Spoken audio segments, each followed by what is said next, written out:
Bismillahirrahmanirrahim. Assalamualaikum warahmatullahi wabarakatuh.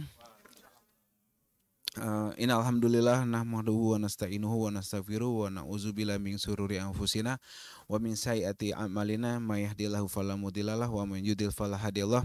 Asyhadu alla ilaha illallah wa asyhadu anna Muhammadan abduhu wa rasuluhu la nabiyya ba'dah. Segala puji kita panjatkan kehadirat Allah Subhanahu wa taala atas rahmat dan hidayah serta petunjuknya, kesehatan dan seluruh yang dilimpahkan oleh Allah Subhanahu wa taala pada kita sehingga kita dapat berkumpul di tempat ini di siang ini dengan kondisi sehat walafiat tanpa kekurangan sesuatu apapun. Semoga berkumpulnya kita di tempat ini menjadi sebab turunnya rahmat dari Allah Subhanahu wa taala. Amin amin ya rabbal alamin. Salawat dan salam tidak lupa kita aturkan kepada junjungan kita Nabi besar Muhammad sallallahu alaihi wasallam.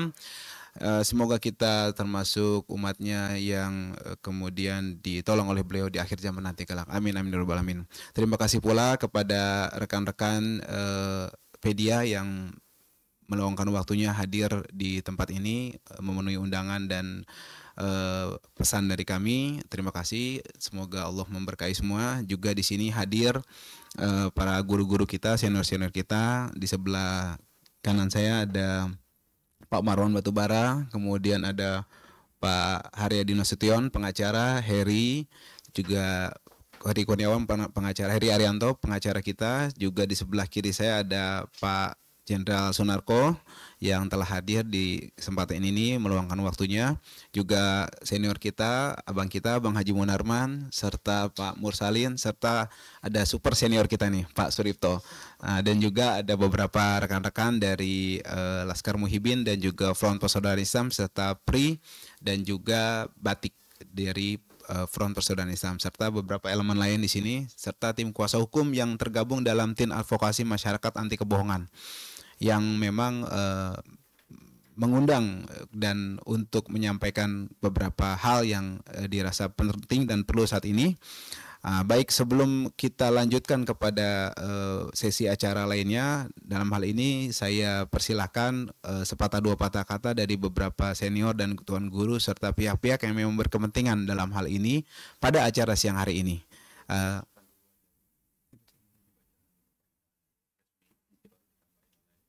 Baik, sebelumnya mungkin biar pas ya, karena undangan kita kemarin itu menyatakan bahwa kita mengundang bertepatan dengan momentum G30S, 30 September. Sebenarnya G-nya ini sebenarnya bukan gerakan tapi gugatan, gitu. Gugatan 30 September. Dengan ini kami ya hadir tim advokasi masyarakat anti kebohongan atau TAMAK. Kita tamak di sini maksudnya tamak keadilan ya, bukan tamak yang negatif. Jadi kita tamak rindu, kangen dan maruk akan keadilan yang memang berarti susah untuk didapat sementara ini, seperti itu. Nah, hari ini kita di sini hanya mengatakan mengenai penegakan hukum yang berkeadilan. Nah, tapi konkretnya saya akan sampaikan press release tentang gugatan 30 September terhadap Presiden Joko Widodo atau G30S Jokowi. Sehubungan dengan telah didaftarkannya gugatan perbuatan melawan hukum berupa rangkaian kebohongan yang dilakukan oleh Jokowi selama periode 2012-2024 melalui Pengadilan Negeri Jakarta Pusat, maka dengan mengambil momen 30 September ini, yaitu hari pengkhianatan terhadap Pancasila, maka kami dari tim advokasi masyarakat anti kebohongan atau TAMAK yang merupakan kuasa hukum dari Habib Rizik Syihab dan kawan-kawan dengan ini menyampaikan hal-hal sebagai berikut. 1. Bahwa sejak menjadi Cagup DKI Jakarta tahun 2012, Capres tahun 2014 dan 2019 hingga menjabat sebagai presiden, Jokowi telah melakukan rangkaian kebohongan dan kata-kata bohong yang memberikan dampak buruk terhadap bangsa Indonesia. Kedua, bahwa rangkaian kebohongan terus dikemas dalam rangka untuk pencitraan, menutupi kelemahan dan kegagalan yang terjadi. Dan lebih berbahayanya, rangkaian kebohongan dan kata-kata bohong dilakukan oleh Jokowi dengan menyalahgunakan mekanisme, sarana, dan juga prasarana dari ketatanegaraan. Ketiga, bahwa rangkaian kebohongan yang dilakukan oleh Jokowi bila dibiarkan tanpa ada konsekuensi hukum, maka akan mencoreng sejarah bangsa Indonesia yang menjunjung tinggi nilai-nilai kejujuran dalam kehidupan berbangsa. Oleh karenanya, kami sebagai warga negara yang tergabung dalam koalisi masyarakat anti kebohongan mengambil sikap tegas dengan mengajukan G30S Jokowi atau gugatan 30 September terhadap Jokowi. 4. Bahwa gugatan tersebut berisi fakta-fakta tentang rangkaian kebohongan Jokowi yang diantaranya 1. Kebohongan soal komitmen untuk menjabat gubernur DKI selama 1 periode penuh atau 5 tahun dan tidak akan menjadi kutu loncat. Kedua, kebohongan mengenai data 6.000 unit pesanan mobil SMK. Ketiga, kebohongan untuk menolak dan tidak akan melakukan pinjaman luar negeri atau asing. Keempat, kebohongan akan melakukan swasembada pangan. Kelima, kebohongan tidak akan menggunakan APBN untuk pembiayaan sejumlah infrastruktur seperti kereta cepat Indonesia-Cina atau KCIC. Yang keenam, kebohongan mengenai data uang 11.000 triliun yang ada di kantong Jokowi dan rangkaian kebohongan Jokowi lainnya. Kelima, bahwa telah nyata semua pernyataan Jokowi tersebut hanyalah merupakan kebohongan, sehingga dalam petitum gugatan yang kami mintakan diantaranya, 1. Menghukum Jokowi untuk membayar ganti rugi material sebesar nilai utang luar negeri Indonesia periode tahun 2014 sampai dengan 2024 atau selama Jokowi menjabat sebagai presiden untuk disetorkan kepada kas negara. Kedua, memerintahkan kepada negara untuk menahan pembiayaan atau tidak memberikan rumah sebagai mantan presiden kepada Jokowi. Ketiga, memerintahkan kepada negara untuk menahan atau tidak memberikan seluruh uang pensiun Jokowi. Keenam, walaupun gugatan yang kami ajukan tidak sebanding dengan kerusakan dan kerugian negara akibat rangkaian kebohongan Jokowi, akan tetapi langkah konkret kami ini kami lakukan untuk mengingatkan kepada para penguasa yang akan datang dan seluruh pemangku kebijakan yang berlaku di Republik ini untuk supaya jujur dalam mengemban amanat rakyat, dalam mengemban amanat rakyat seluruh Indonesia yang dibebankan kepada mereka. Demikian press release ini kami sampaikan semata-mata guna terciptanya keadilan dan membersihkan sejarah bangsa Indonesia yang menjunjung tinggi nilai-nilai kejujuran dalam kehidupan berbangsa dan negara. Jakarta 30 September 2024 atas nama para penggugat 1. Habib Rizik Syihab 2. Maijen TNI Purnawirawan Sunarko MD 3.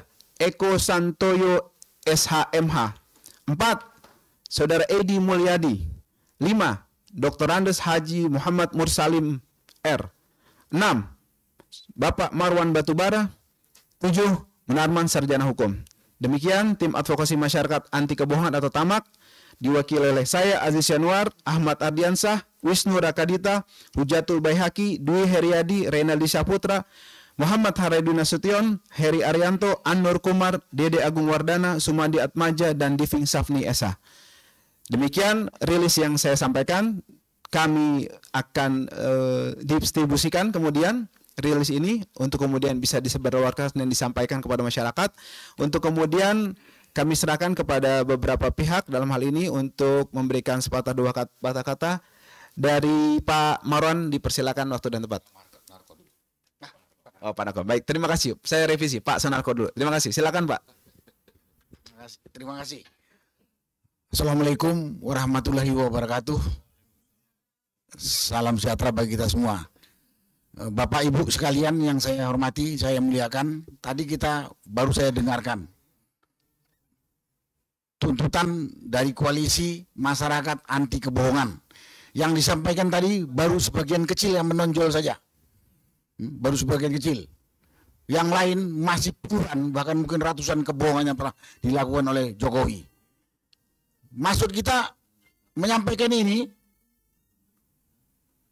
adalah untuk memberikan pelajaran juga kepada seluruh bangsa Indonesia ini. Kalau memilih pemimpin, jangan pemimpin pembohong. Karena kita tahu kejujuran itu adalah basic dari semua kebaikan.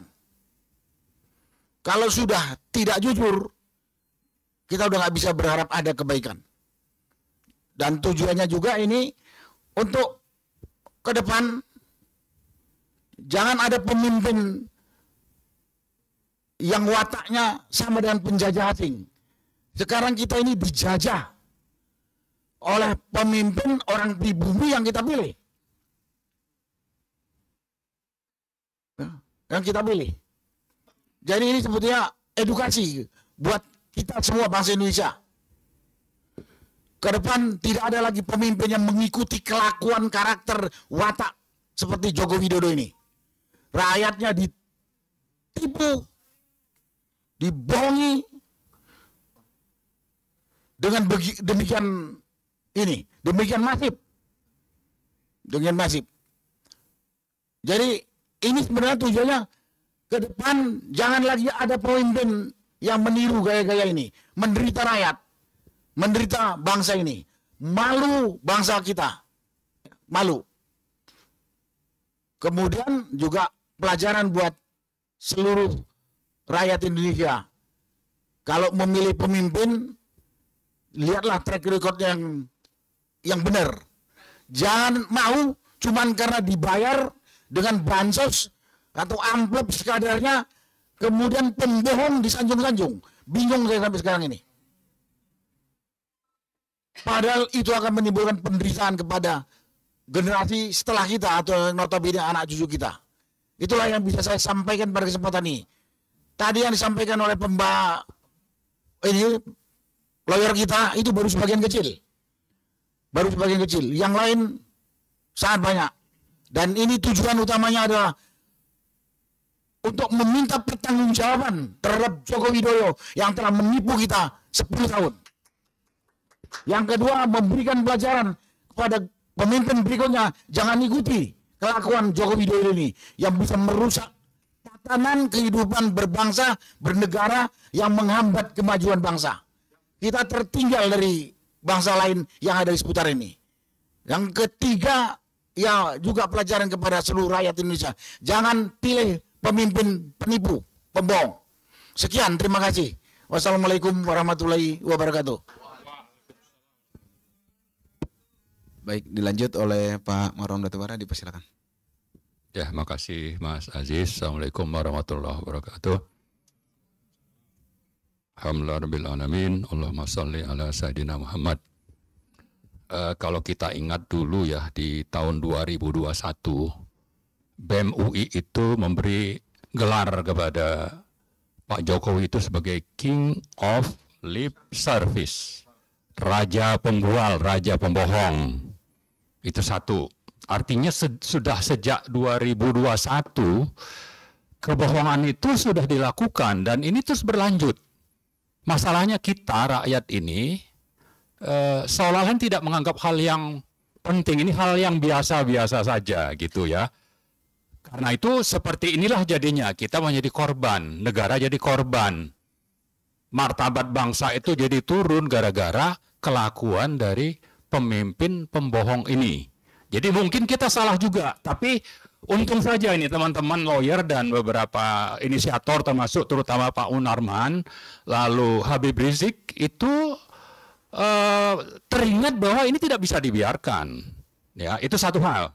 Kemudian yang kedua, dengan adanya gugatan ini, sebetulnya kita ingin juga mengingatkan ada kebohongan itu yang bisa menjadi delik pidana. Ya, karena itu yang berikutnya yang perlu kita suarakan adalah bahwa bukan sekedar kita lapor lalu jadi isu publik, tapi juga ini ingin dilanjutkan kepada proses hukum.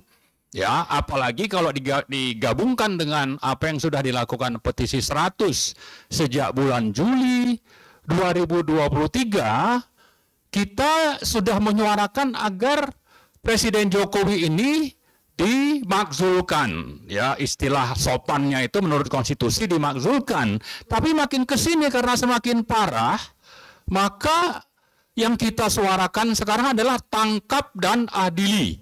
Ya, karena apa? Karena selama setahun lebih sampai sekarang dan mungkin sampai tanggal 20 Oktober dia aman untuk lengser. Tapi karena memang pembohong dan banyak mengkhianati konstitusi, maka lengsernya itu tidak selesai hanya sampai lengser, lalu nanti tinggal dan dapat tanah katanya sampai 1,2 hektar ya. Presiden yang lain itu paling 500 meter persegi itu jatah untuk pensiun presiden itu. Ini sampai sekian luasnya begitu. Nah, saya kira justru jangan sampai tinggal di situ, tapi kita berharap karena memang mengkhianati konstitusi terutama itu harus masuk penjara. Gitu ya. Nah, kemudian salah satu lagi yang perlu kita ingatkan tentang kebohongan itu, dia di 2018, 2019 pernah mengatakan bahwa keluarganya, anaknya itu akan tidak terjun ke politik. Nah, ternyata huru-hara terakhir ya sampai bulan Maret 2024 atau Oktober 2023 itu kejahatan konstitusional yang dilakukan Jokowi itu adalah untuk anaknya. Anaknya supaya bisa jadi wapres dan sudah berhasil. Lalu Kaisang, nah untung ini ada yang melawan sehingga Kaisang tidak bisa menjadi calon kepala daerah. Tapi fakta bahwa pembohong ini sudah menunjukkan bahwa dia ingin melanjutkan kekuasaan lewat anak-anaknya, dan ini saya kira kita lebih lanjut nanti berangkat dari kebohongan ini dan berbagai fakta di lapangan, kita mau supaya Gibran pun tidak dilantik. Karena ada pelanggaran-pelanggaran hukum yang menjadi delik menurut konstitusi, sehingga dia tidak pantas dan tidak legitimate untuk dilantik. Nah, jadi saya kira itu mungkin tambahannya. Kalau bicara tadi soal daftar kebohongan seperti yang disebutkan Pak Sunarko, itu saya juga cukup banyak. Di sini juga ada nih kebohongan Jokowi nih di buku ini ya, tentang korupsi Ahok. Lalu juga ada tentang katanya mau memberantas mafia minyak yang waktu itu menterinya Sudirman Said dan tim pengusutnya itu yang menyelidiki kejahatan itu Faisal Basri yang sudah almarhum. Itu ditemukan misalnya oleh auditor dari Australia ada pelanggaran. Dan ini oleh Sudirman diusulkan untuk diproses secara hukum ke KPK. Tapi justru Jokowi yang menghalangi laporan dari auditor ini untuk tidak lanjutkan. Padahal kalau itu dilanjutkan bisa menangkap mafia minyak itu misalnya. Nah, itu juga contoh bagaimana bohong dan hipokritnya Jokowi. Jadi cukup banyak, saya kira tidak perlu kita bahas. Yang penting ini sudah menjadi pengetahuan publik untuk nanti terus kita suarakan. Targetnya apa? Targetnya salah satu yang penting adalah supaya pembohong ini karena ada delik pidananya untuk ditangkap dan diadili. Yang kedua, supaya anaknya yang memang bisa jadi wapres akibat dari adanya kejahatan konstitusional ini juga tidak jadi dilantik. Saya kira itu tambahannya. Terima kasih. Baik, terima kasih untuk informasinya Pak Marwan. Selanjutnya Pak Mursalin, waktu dan tempat kami persilakan. Assalamualaikum warahmatullahi wabarakatuh. Pertama, kami mengucapkan luar biasa kepada para pengacara ya, yang telah memfasilitasi kami dari para prinsipal untuk melakukan gugatan secara hukum. Karena sudah bertahun-tahun kita melakukan demo, melakukan gerakan-gerakan, tetapi tidak mewujudkan di dalam konkret untuk bagaimana memenjarakan atau bahkan berakibat pada harus dilengserkan pada saat-saat ini. Oleh karenanya, tentu pengadilan yang telah menerima pendaftaran, tadi belum dijelaskan, sudah diterima, sudah saya, harus menindaklanjuti atas pendaftaran para pengacara ini untuk melakukan proses sidang.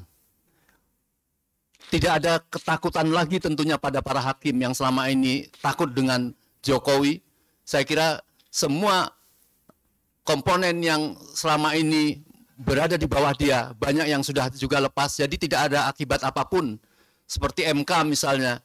Maka kami mohon kepada para hakim di pengadilan itu untuk memproses dan tentu bisa melakukan hasil. Apakah dimakzulkan sebelum dia masa berakhirnya, atau terpenting bagaimana tetap diproses hukum, dijebloskan dalam penjara yang tentunya tidak satu. Tadi dikatakan banyak teman, kalau kita bacakan tentang kejahatan, pelanggarannya, sehari tidak selesai. Ada yang mengatakan kalau ditumpuk itu lebih bisa sampai ke atap, itu kejahatannya tidak akan selesai. Oleh karenanya sangat naif apabila kita rakyat tidak semua menuntut ini yang mengakibatkan kejahatan luar biasa dari kejahatan-kejahatan Jokowi ini. Kalau tadi dikatakan Pak Marwan sampai UI mengatakan dia menjadi Kings of Lip Service, tetapi banyak yang mengatakan semua yang dikatakan itu bohong. Apa yang dikatakan justru adalah sebaliknya sebenarnya. Jadi pondasi kejahatan terbesar itu adalah kebohongan yang mengakibatkan kejahatan-kejahatan yang lain. Dan teranyar saya kira yang menjadi puncak tuntutan pada masyarakat, bahwa negara kita ini sudah dikuasai, tanahnya itu hampir lebih di atas 50% yang diperoleh secara ilegal. Ini yang harus dikembalikan kepada masyarakat.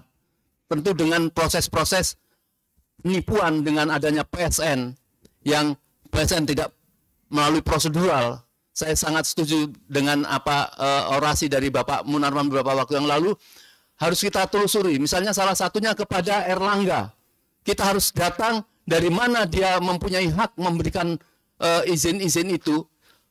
Apakah betul-betul itu melalui proses yang sudah dilegalkan, misalnya melalui tender, apakah melalui mengajukan melihat FS yang dianggap strategis kemudian diputuskan pada mereka. Ini harus diusut. Apabila itu ternyata ilegal, maka rakyat harus mengambil alih. Pemerintah harus membagi-bagikan pada rakyat yang sedang miskin, tidak punya tempat tinggal, memberikan tanah-tanah jutaan hektar kepada para orang-orang yang tidak berhak, dan dia bertepuk tangan atas kejahatan itu karena dia bisa menguasai para petinggi-petinggi.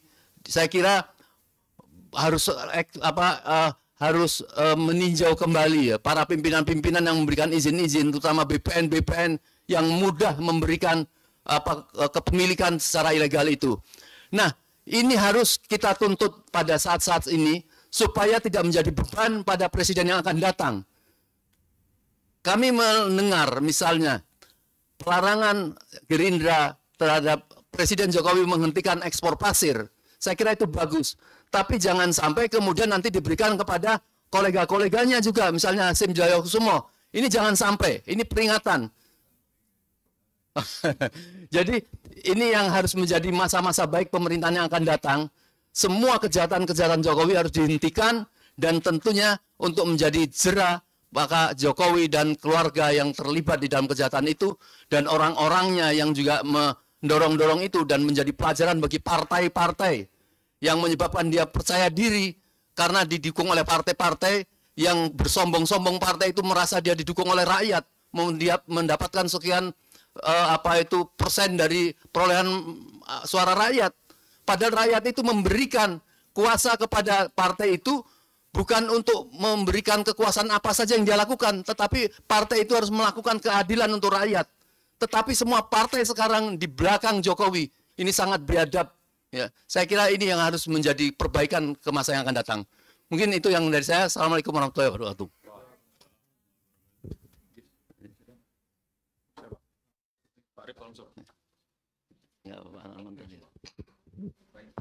Dilanjutkan mungkin kami persilakan Pak Suripto dengan segala hormat. Terima kasih. Assalamualaikum warahmatullahi wabarakatuh. Saya tertarik dengan tema sentral ini, angkat yang berkaitan dengan kebohongan. Kebohongan itu tidak mungkin bisa terjadi jika penegakan hukum berjalan baik. Jika masyarakat bisa bicara secara bebas, menyampaikan rasa hatinya, sehingga didengar oleh masyarakat luas bahwa mana yang bohong, mana yang tidak. Jadi saya teringat pada apa yang dikatakan oleh buku Jokowi Undercover, Bambang Tri. Kalau buku itu merupakan kebohongan, silakan dibongkar. Tapi ternyata buku itu beredar dan nggak ada delik bahwa buku itu menyangkut soal ijazah palsu sampai segala macam palsu, dan itu tidak terusik.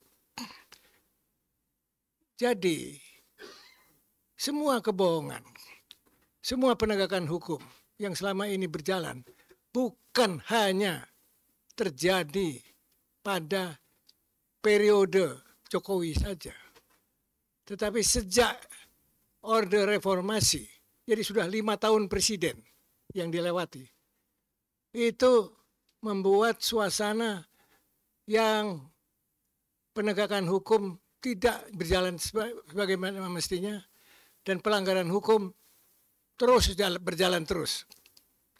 Karena apa? Jadi selama 25 tahun ini tetap masih status quo. Dan gara-gara status quo ini, siapa yang diuntungkan dan siapa yang merasa berdaulat dan seenak perutnya saja, bisa bohong, bisa nipu, bisa macam-macam ini. Yaitu yang saya sebut state corporate crime. Yaitu persekongkolan antara pengusaha jahat dengan penguasa yang berkhianat kepada negara Indonesia. Yang saya penguasa itu adalah penguasa publik, entah legislatif, entah eksekutif, entah yudikatif, semua itu. Itu pengusaha jahat, penguasa yang berkhianat kepada negara. Nah, persekongkolan ini yang membuat apa yang terjadi selama ini, apakah hasil pemilu, apakah semua rentetan kebohongan-kebohongan itu terjadi, itu terus berjalan lancar dan tidak bisa diberantas selama yang disebut status quo belum didobrak. Oleh karena itu, satu-satunya kalau kita mengharapkan siapapun yang jadi presiden yang akan datang, ini mesti jadi prioritas utama dulu, yaitu mendobrak status quo, dan yang kedua mulai mengusut yang disebut state corporate crime ini. Saya kira itu yang bisa saya sampaikan. Terima kasih. Assalamualaikum warahmatullahi wabarakatuh.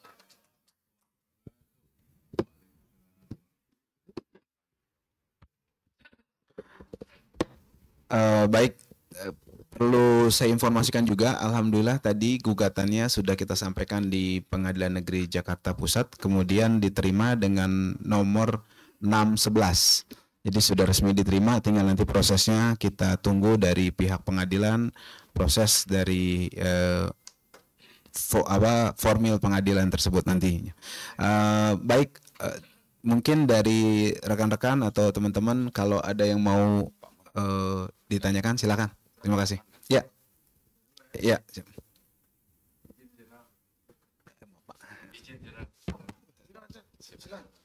Assalamualaikum warahmatullahi wabarakatuh.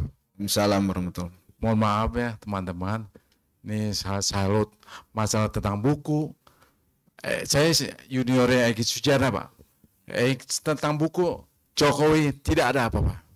Itu tidak punya apa-apa. Saya juniornya Egy Sujana.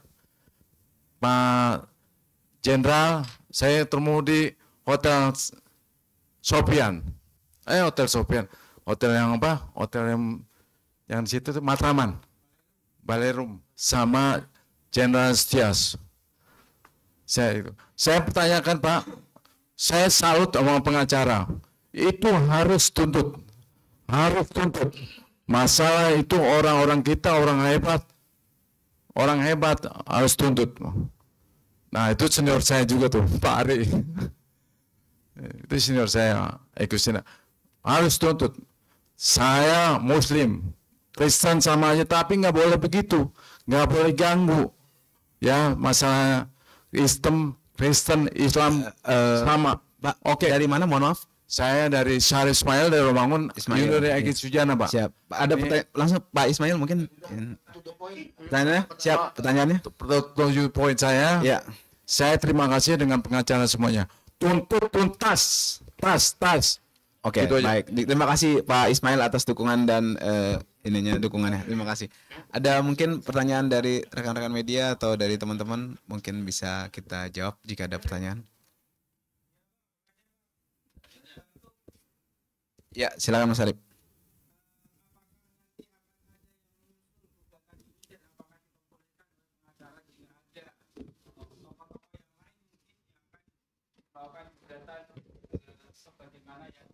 Bukan oleh 7 tokoh yang ada di sini, itu yang pertama. Terus yang kedua tadi juga sudah disebutkan nomor gugatannya, dan setelah itu prosesnya kira-kira menunggu berapa lama supaya kita mendapatkan waktu kapan diterima di pengadilan dan kemudian menjadi sidang di pengadilan. Berapa lama biasanya? Ya, baik. Yang pertama saya mau jawab dari pertanyaan Mas Arif terkait dengan apakah nanti ada tokoh-tokoh yang lain. Nah, kalau tokoh-tokoh yang lain karena ini gugatannya sudah masuk, sudah terdaftar, maka nanti tokoh-tokoh yang lain itu akan ada gugatan yang lain lagi. Jadi kan kejahatan Jokowi ini kan bukan cuma satu ini, bukan cuma kebohongan aja. Dia juga melakukan kejahatan hak asasi manusia. Dia juga melakukan kejahatan pelanggaran terhadap hak sipil dan politik. Dia juga melakukan kejahatan terhadap perampasan tanah-tanah rakyat melalui PSN. Itu banyak sekali sebetulnya ya pelanggarannya. Dan nanti tokoh-tokoh yang lain itu akan menggunakan perkara yang lain lagi. Jadi kita bertuju ini untuk sementara fokusnya tadi seperti dikatakan oleh Pak Suripto, tema besarnya itu adalah tentang kebohongannya dulu. Kebohongannya udah banyak. Apalagi yang kejahatan-kejahatan yang lainnya ya, itu satu. Nah yang kedua terkait dengan persidangan, proses persidangan ini biasanya antara 3 minggu sampai dengan 4 minggu. Itu baru kita dapat jadwal sidang pertamanya. Nah nanti yang menarik ini mungkin dari sekarang perlu kita beritahukan kepada masyarakat bahwa yang kita gugat ini adalah Jokowi. Secara pribadi sebagai warga negara Indonesia yang kebetulan dia menggunakan mekanisme ketatanegaraan untuk melakukan rangkaian kebohongannya, kan begitu. Nah, karena dia seorang warga negara yang menggunakan instrumen-instrumen ketatanegaraan untuk melakukan kejahatan dan berupa kebohongan, ya, maka nanti yang wajib datang, jadi dia tidak bisa, kalau dia sebagai presiden digugat, maka dia bisa menunjuk jaksa agung untuk mewakilinya, ya kan? Atau dia bisa menunjuk Menteri Hukum dan HAM, atau dia bisa menunjuk orang-orang KSP, kantor sekretariat kepresidenan. Nah ini karena dia sebagai pribadi yang digugat, maka dia harus hadir nanti. Nah secara pribadi. Nah karena itu nanti dalam proses awal itu ada nama yang disebut dengan dalam sistem pengadilan itu adalah proses mediasi. Nah proses mediasi itu langsung ketemu antara pihak tergugat dengan pihak penggugat langsung. Tapi pihak penggugat langsung itu tanpa diwakili oleh kuasa hukum. Nah jadi nanti kita akan bertuju ini akan berhadapan langsung dengan Jokowi kalau dia berani datang. Ya, kalau dia banci nggak mau datang, nggak berani datang, ya berarti kita ngadepin meja kosong tuh nanti ya. Tapi tidak apa-apa, kita tunggu karena itu nanti akan diberi oleh hakim waktu untuk mediasi namanya. Tetapi itu hanya kita akan lihat nanti jadwal mediasinya dimulai itu nanti mungkin kita bisa dapat kabar dari pengadilan negeri ini, pengadilan negeri Jakarta Pusat ini mungkin sekitar 3 atau 4 minggu ke depan. Ya, kita akan dapat kabar kapan akan mulai proses mediasi itu. Nah, jadi itu yang disebut dengan proses ini. Nah, tadi sudah disebutkan oleh rekan kita, oleh ketua tim pengacara kita yaitu Saudara Aziz Yanuar ini, bahwa tuntutan kita itu tadi, yang tadi kan sudah disinggung oleh Pak Sunarko tadi, soal rumah yang diberikan hadiah tadi itu, atau Pak Marwan tadi nyebut ya. Nah itu nanti kita minta supaya tidak diberikan kepada Jokowi, ditahan oleh negara. Kemudian uang pensiunnya sebagai presiden itu juga tidak diberikan. Itu untuk mengganti ya kerugian-kerugian ya yang ditimbulkan oleh kebohongan Jokowi. Kan utang yang ditimbulkan oleh Jokowi ini sampai dengan hari ini itu lebih kurang 5.700 triliunan. Mulai dari 2015 lah katakanlah. Kalau 2014 kan itu pemerintahan lama. 2015 sampai dengan 2024 ini hari ini itu sekitar 5.600 atau 5.700 triliun. Nah, dia yang harus ganti itu karena itu bukan tanggung jawab negara. Karena dia yang melakukan itu dengan ambisi-ambisi proyek-proyek pribadinya dia. Ya, belum lagi yang dia melakukan korupsi di dalam di dalam hutang luar negeri itu ya, melalui proyek-proyek strategis nasionalnya itu. Nah, jadi yang kita inginkan itu supaya beban hutang yang 5.700 atau 5.600 itu dibayar oleh Jokowi bukan oleh rakyat Indonesia. Sebab kalau itu dibebankan kepada rakyat Indonesia, ya, padahal itu adalah untuk memenuhi ambisi Jokowi semata, maka, nah, di mana hubungan hukumnya antara kita penggugat ini dengan kerugian itu? Kayak kalau itu dibiarkan harus dibayar oleh rakyat, kita ini kurang bayar lewat proses pajak. Lama itu sampai anak cucu kita itu masih terus bayar itu, ya. Nah, kita mau cut off itu hutang supaya Jokowi yang tanggung jawab beserta anak cucunya. Karena secara perdata utang itu tanggung jawab bisa diturunkan, itu diwariskan itu. Jadi dia yang harus tanggung jawab, jangan bebannya kepada rakyat Indonesia. Itu yang kita mau. Jadi ini untuk membuka pikiran gugatan ini gugatannya untuk justru menolong rakyat Indonesia supaya tidak dibebani oleh utang Jokowi itu. Supaya yang bayar utang itu adalah Jokowi. Diambil dari mana? Dari tuh rumahnya salah satu yang mau hadiah untuk pensiunnya dia. Kemudian uang pensiunnya dia. Kalau kurang itu, maka harta-harta yang Jokowi yang dilaporkan waktu dia menjabat gubernur, kemudian 23 miliar, kemudian waktu dia daftar Pilpres 26 miliar, nambah 3 miliar tuh, padahal baru 2 tahun menjabat gubernur itu, Pak. Nah, itu nanti disita juga harta-harta itu untuk keperluan membayar utang itu yang 5.700 triliun itu. Nah, jadi ini yang kita sampaikan, disebarluaskan kepada masyarakat bahwa gugatan ini untuk menolong masyarakat Indonesia yang 270 juta lebih itu supaya mereka tidak lagi dibebani oleh pajak. Karena pajak-pajak ini makin hari makin membebani kalau itu dibiarkan hutang-hutang itu. Nah, jadi itu target pertama kita sebetulnya ya. Jadi supaya masyarakat tidak terbebani segala macam. Nah, nanti urusan yang pidana, urusan lain-lain itu urusan yang perkara lain. Nanti kita ajak tim tokoh-tokoh yang lain untuk mengajukan gugatan-gugatan atau laporan-laporan pidana. Kita sudah siapkan sebetulnya ya. Tapi nanti itu kalau diumumkan sekarang ya ketahuan keenakan dia dong. Ya, jadi kita diam-diam aja dulu. Seperti sekarang, tiba-tiba kita daftarkan, kita masukkan gugatan, kan udah jadi itu. Nah, mau tidak mau ini harus diproses oleh pengadilan. Kalau diproses akan diproses ini oleh pengadilan. Tapi kita tidak tahu hasilnya. Tapi kalau diproses, pengadilan wajib menerima, mengadili setiap perkara yang didaftarkan. Itu pengadilan ya. Dan ini sifatnya perdata. Jadi sekali lagi target kita supaya pengadilan memutuskan, jadi tidak ke lain-lain, supaya pengadilan memutuskan ya tanggung jawab utang yang dilakukan oleh Jokowi itu dibebankan kepada Jokowi, bukan kepada rakyat Indonesia, bukan kepada negara, bukan kepada APBN. Ya, itu banyak sekali itu, termasuk utang-utang kereta Cina, kereta cepat Cina ya, macam-macam lah, IKN segala macam ya, yang tadi katanya janjinya tidak ucapannya, kebohongannya itu dia ngomong tidak akan menggunakan APBN, tetapi kemudian ternyata menggunakan APBN. Nah, itu salah satu bentuk saja ya. Tapi banyak lagi yang nanti akan di persidangan, nanti akan kita bongkar semua bentuk-bentuk kebohongannya itu. Tadi seperti kata Pak Mursalin, itu kalau ditumpuk kebohongannya itu, kalau kata Pak Narko sampai mana, Pak? 1 hari jelaskannya nggak jelas. Nggak jelas ya. Dan kalau ditumpuk berkasnya? Kata Koji Dudin sampai bulan.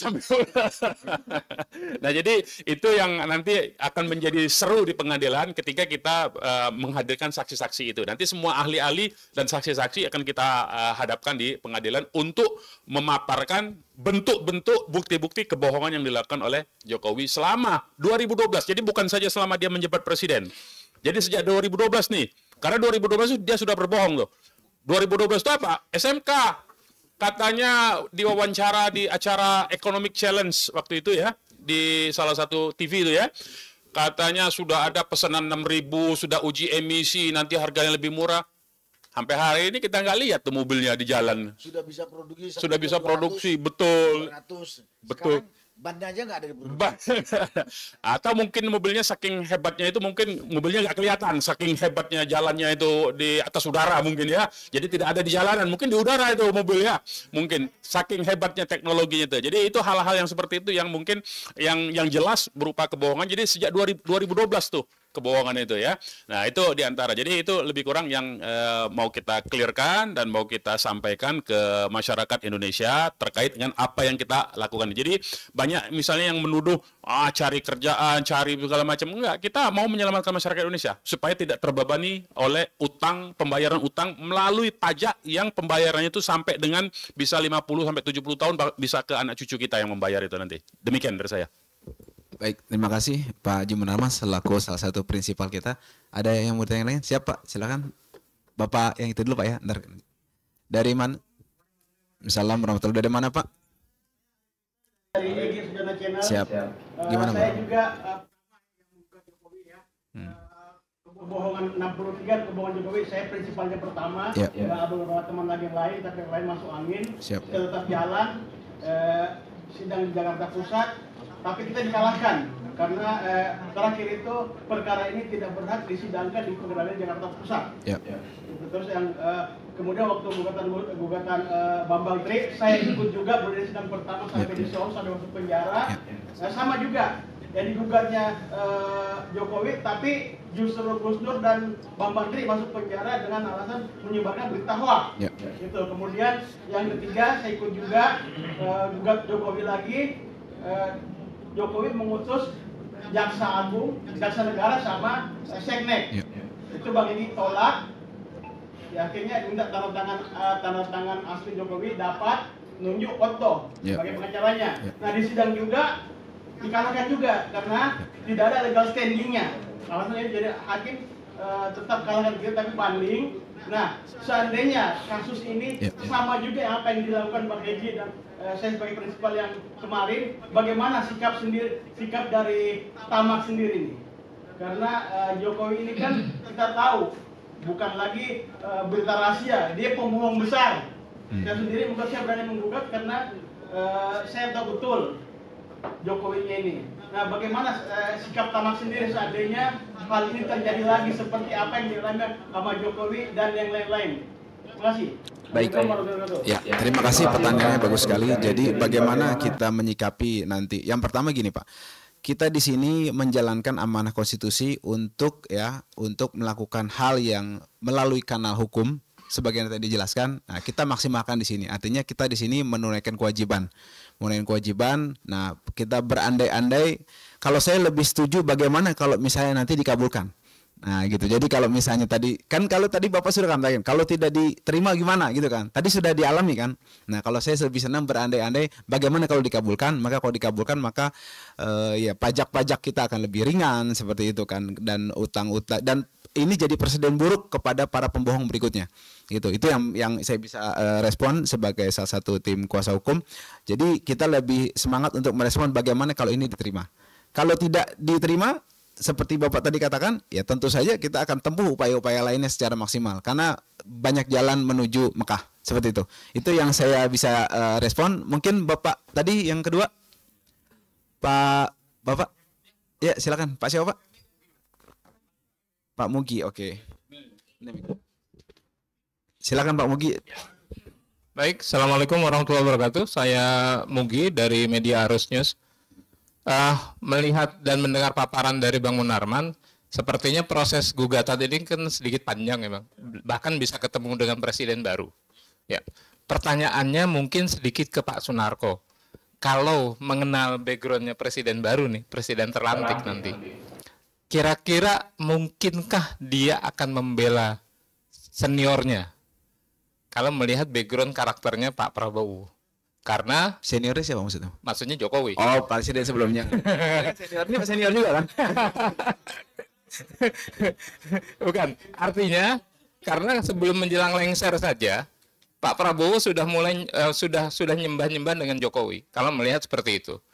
Jadi sejauh mana optimisme tim 7 untuk mendorong terus agar Prabowo bisa objektif dan menegakkan hukum ini seadil-adilnya. Makasih.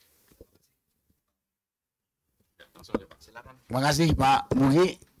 Saya coba jawab. Kalau ditanya optimis, saya optimis Presiden berikutnya akan memproses. Karena dosa Jokowi ini sudah terang benderang, seorang seluruh dunia pun tahu. Tapi kalau presidennya nanti Prabowo, dia tidak mau mengusung, Prabowo saya akan tuntut. Kenapa? Kemarin dia dalam satu pidato mengatakan dia akan bersihkan korupsi di negeri ini. Kalau dia lari sampai ke benua Antartika sana, akan gua kejar katanya. Nah itu pegangan saya itu. Kalau nanti dia jadi presiden nggak dikerjakan, itu sebagai bahan. Karena dia udah berjanji kepada rakyat, saya akan bersihkan korupsi. Kalaupun mereka yang korupsi itu lari sampai benua Antartika, saya akan kejar, kirim pasukan khusus. Dia bilang kan, betul. Nah ini bahan juga untuk nuntut dia kalau jadi presiden. Terima kasih. Baik, terima kasih responnya dan tanggapannya Pak Sunarko. Ada lagi mungkin dari rekan-rekan? Ya, bentar. Mungkin dari rekan-rekan, kalau mungkin ada masukan dari Bang Ahmad? Cukup. Udah cukup, Bang. Baik, kalau tidak ada pertanyaan lagi, demikian kita akhiri acara ini. Sekali lagi saya tegaskan bahwa gugatan sudah diterima oleh Pengadilan Negeri Jakarta Pusat dengan nomor 611 ya. Kita tinggal tunggu nanti proses persidangannya, nanti kita akan informasikan kepada publik sebagaimana memang informasi ini terbuka aksesnya untuk publik dari pihak pengadilan maupun nanti dari kita tim kuasa hukum. Demikian, lebih kurangnya saya minta maaf. Billahi taufik wa hidayah. Wassalamualaikum warahmatullahi wabarakatuh. Alhamdulillahirabbil alamin. Salam.